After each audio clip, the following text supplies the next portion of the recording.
Salut chers élèves, j'espère que vous allez bien. Bienvenue dans une nouvelle vidéo où l'on va faire une présentation rapide sur l'œuvre de Ahmed Sfraoui, La boîte à merveilles, le premier roman programmé pour cette année. Donc on va commencer par l'auteur.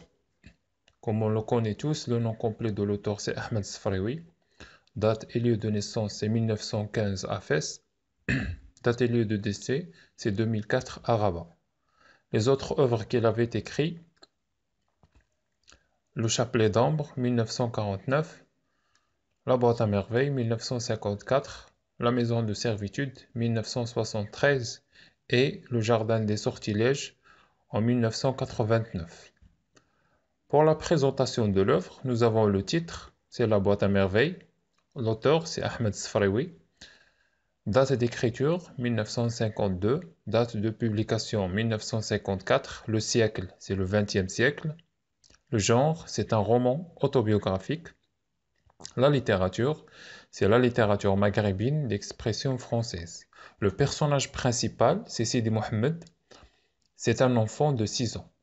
Les lieux principaux sont la ville de Fès, Dar Chouafa, etc.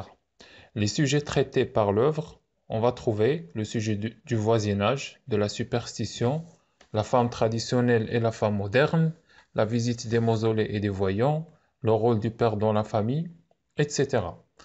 Pour la définition du genre, le roman autobiographique, c'est un roman qui s'inspire de la vie de l'auteur, mais qui introduit des événements imaginaires, c'est-à-dire il comporte une partie de la réalité qui est inspirée de la vie de l'auteur, mais il ajoute et il introduit des éléments imaginaires. On peut diviser le titre en deux parties. La première partie, c'est la boîte, elle représente le côté réel de l'histoire, et à merveille le côté imaginaire.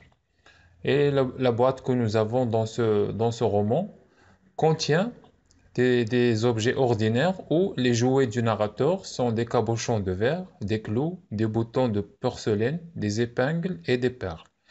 Et à travers l'imagination de l'enfant Sidi Mohamed, ces objets ordinaires se transforment en objets merveilleux, des palais de rêve, des princesses, des esclaves et des jouvenceaux, comme on va le voir dans ces images illustratives. Donc, imaginons, voici la boîte que possédait le narrateur.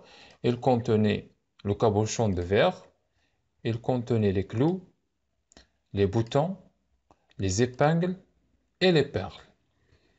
Et ces objets ordinaires réels se transforment, grâce à l'imagination de l'enfant, à des objets merveilleux comme des princesses, des palais et des esclaves. Pour la composition de l'œuvre, la boîte à merveilles se compose de 12 chapitres divisés en 3 saisons. L'hiver contient le premier chapitre, le deuxième et le troisième. Pour le printemps, du chapitre 4 jusqu'au chapitre 7. Et l'été, du chapitre 8 jusqu'au chapitre 12. Donc merci pour votre attention et on se verra pour une prochaine vidéo.